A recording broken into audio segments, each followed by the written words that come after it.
Get up, stand up. Stand up for your right. Get up, stand up. Stand up for your right. Get up, stand up. Stand up for your right. We are live, ladies and gentlemen. Thank you so much for joining us. Webster Tarpley is our guest in studio for the next hour and 15 minutes or so. Then we have Rob Dew joining us with Jason Douglas, who both work for Infowars.com, producers, video editors. They are out in Northern and Southern California. They first went into L.A. for the tent cities, then up to Sacramento, and then to other areas. Schwarzenegger's been out there this weekend saying, you must move. I'm going to force you. No homeless allowed on the streets or living in tent cities. You will go to sports stadiums. You will go to fairgrounds. That is coming up with them. Then we're going to have some of the people that have now gotten out of jail. We've gotten a hold of two of the guys that got arrested, not Luke yet, with that whole setup. Trying to ask Mayor Bloomberg a question. That's coming up. Then later on in the last hour, we'll get into what's happening in the prisons and the abuse of the prisoners there. We got a host of issues to cover with Webster Tarpley, who I want to thank. He's a very intelligent, classy guy, an economist, an author, a historian. And I appreciate him on short notice when I decided last week to make a second Obama film for release July 4th.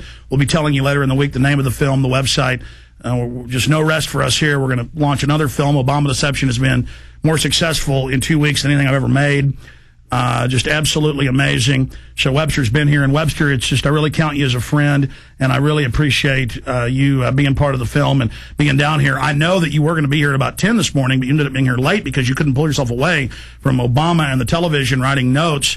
I was driving into work at 10 a.m. listening to most of his press conference as he announced basically nothing for the autos. We're going to teach you. This is going to be painful. In fact, it was painful. Concessions was a quote. Everything you said 6-8 months ago that he was going to do. So we have almost $12 trillion for the bankers with their fiat derivatives. But even loans to the automakers, you can't have that. They call this socialism, but this isn't socialism. Socialism would be propping up the automakers, and well, I mean, that would just be you know investment in the infrastructure, really.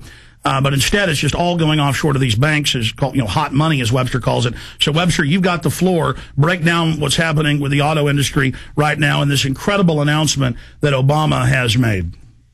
I think we've had a catastrophic defeat for the United States. We've taken a giant step towards the collapse, the economic collapse of this country with what Obama has done. Welcome to the fascist corporate state. That's what this is. This is not socialism. This is the corporate state. Now, what Obama says today is that he has no money, nothing, for General Motors and Chrysler. Now, this is a government that has given about $3 billion of bonuses for Bank of America, about $3 billion of bonuses for Merrill Lynch, now a part of Bank of America. We've got about $250 million of bonuses for AIG. Out of bailout money. Out of bailout money. So what Chrysler and General Motors need to survive for about a year is there's a good part of it that has been given out as bonuses to these parasitical jackal hyenas that run Wall Street. Now, I think this is catastrophic. You can see that Obama's aiming at two things. He wants to destroy the automobile industry, and he wants to destroy the UAW. They want to destroy industrial unionism, militant CIO-style trade unionism in the United States. And they're going to put these companies through bankruptcy. This is clear. They're saying that they'll guarantee the warranty on the cars that have already been bought. But this is heading for a massive downsizing and the busting of the union. And I think this is, well, the idea basically is if you don't have those factories in Detroit, if you don't have those production lines, above all, if you don't have that tool and die capability, meaning machine tools, you're on your way to a banana republic. You're on your way to being a derelict hulk, a ravaged wreck floating on the ocean of adventures at the mercy of every other country in the world. And let's be clear, in the IMF and World Bank agreements that they've had with third world countries and first world nations that they've bankrupt by design, they always tell them you've got to sell off your industry, you've got to break it down, because the banking economy, the fiat economy, the fraud economy, the casino economy doesn't want competition in the real world, because these magicians and their fiat currency openly want a post-industrial society, as Bilderberg Group says, and Club of Rome Group say, because they want total control. And once they have the nation fully deindustrialized, then people will only be able to join the military, only be able to join government service, and will be a giant governmental-run third world banana republic, as you've just said. So this plan is clearly coming into view. Break down what he said in this speech. But you say fiat, right? It's going to be Fiat Chrysler, so we're going to do a dimension of fiat money. Chrysler's going to run on fiat money from Fiat in Turin. We're headed towards a post-industrial junkyard, a post-industrial rubble field, a moonscape, a cratered landscape with wrecked factories. Obama basically says that the plans submitted by Chrysler and General Motors are inadequate.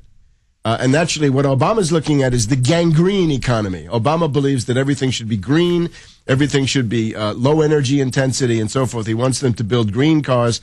This is absolutely crazy stuff, because this can't be done. And they all agree that in order to have green cars manufactured, you've got to bust the union, take away the health care from the retirees and the current workers, drive down the hourly wage, and transform Detroit from what it was, which was a high-wage economy, right? Goes back, even Henry Ford realized you've got to pay the auto worker enough so that he can buy the cars that he's actually producing. But now they say, no, we're going to drive them down to the sweatshop level. Right? Yeah, they don't want a growing economy. And to segue, because in all our interviews we've done in the last 2 days, we haven't gotten into this, and then we'll go back into the cars. Just like 2 weeks ago, I had the head of the American Legion on, and it was in the Associated Press. He went to meet with Obama, and Obama said, the rumors you've heard are true. I want to make injured veterans, not just regular veterans, but amputees.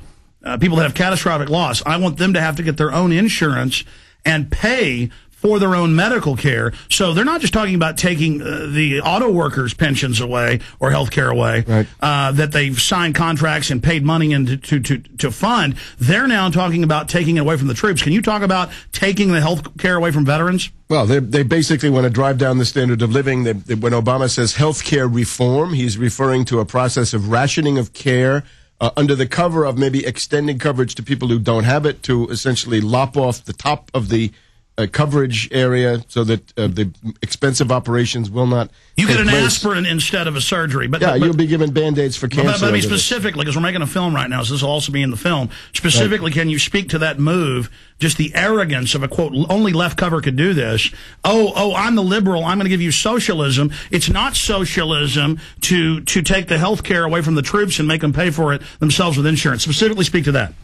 Well, the idea is that we have this book by Daschle where he says that if you have an affliction, you better learn to live with your affliction. This is the guy that Obama wanted to have as the great reformer of health and human services until he was knocked out by the fact that he was a tax cheat. He didn't pay $150,000 of taxes. Most people would be in jail. Daschle so far is not in jail. Daschle, of course, is a creature of Citibank. Citibank, the biggest employer in South Dakota, which sponsored his political career. So this was the guy that Obama was going to bring in and give command over the wrecking of the healthcare system.